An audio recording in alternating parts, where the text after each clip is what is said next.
A special thank you to each of our subscribers who make this channel possible. Here's today's story.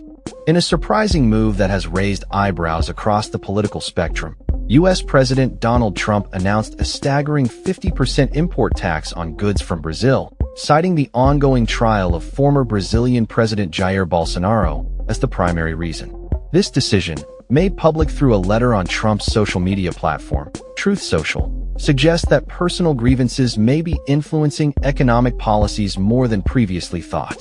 Trump, who has long considered Bolsonaro a friend, has hosted him at his Mar-a-Lago estate. However, as Bolsonaro faces serious charges related to his attempts to overturn the results of the 2022 Brazilian elections, Trump has taken a bold stance against Brazil's judicial actions.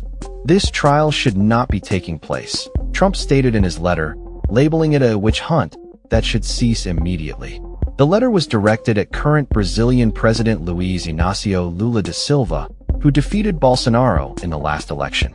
Bolsonaro's trial has captured the attention of legal analysts, with a decision expected as early as September.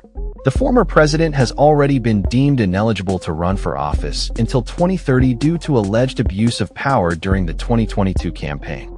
Brazil's Vice President, Geraldo Alckmin, expressed confusion over Trump's tariff decision, suggesting that the U.S. president has been misinformed about Brazil's judicial processes. Alckmin pointed out that Lula was imprisoned for nearly 2 years without any questions about the judiciary's integrity. As Trump continues to voice his grievances, he also criticized Brazil's Supreme Court for imposing fines on social media companies, claiming it amounted to unlawful censorship. In response, Trump announced an investigation under Section 301 of the Trade Act of 1974, aimed at addressing perceived unfair trade practices against U.S. companies.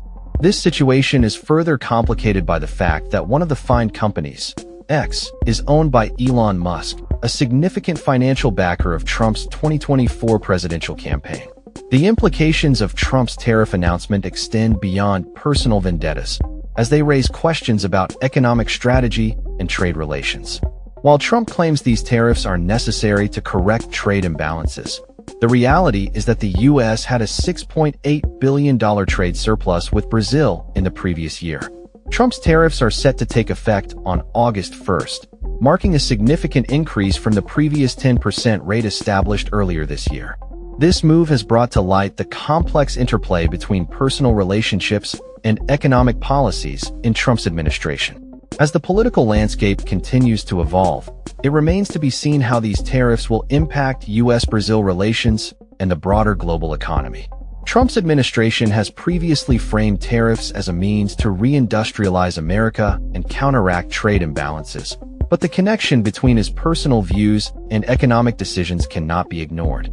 As he prepares to send similar letters to other nations, including the Philippines, Brunei, and Moldova, it is clear that Trump's approach to international trade is as much about personal alliances as it is about economic strategy. Critics argue that such tariffs could exacerbate inflationary pressures and hinder economic growth, while Trump insists they are necessary for asserting U.S. power on the global stage. The ongoing saga of tariffs and international relations under Trump's leadership will undoubtedly continue to unfold, with implications for both domestic and foreign policy. As the world watches closely, the question remains, will Trump's personal grievances lead to lasting changes in U.S. trade policy, or will they ultimately backfire? That's all for this story. We upload videos every day covering many different subjects, so hit that subscribe button to stay informed. Thanks for watching.